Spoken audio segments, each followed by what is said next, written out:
கெட்ட பசங்களுக்கு எல்லாமே அமையிறது, நல்லவங்கள ஒழுக்கமா இருக்கிற நாங்கெல்லாம் என்ன பண்றது?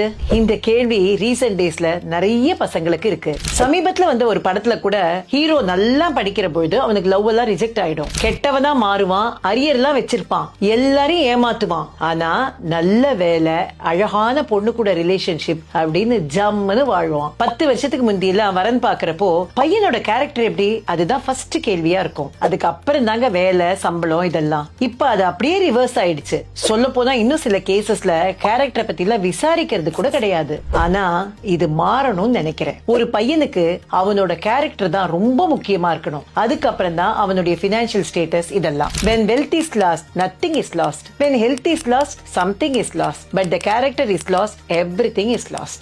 நல்லவனா இருந்தா என்ன கிடைக்கும் அப்படின்னு யோசிக்காதீங்க. நல்லவனா இருக்கிறது அப்படிங்கறதே ரொம்ப ரொம்ப முக்கியம். கெட்டவனா இருந்தா ஈஸியா ஜெயிச்சிடலாம், ஆனா அது ரொம்ப டெம்பரரி. நல்லவனா இருந்தீங்கன்னா தான் வாழ்க்கை முழுக்க ஜெயிக்க முடியும்.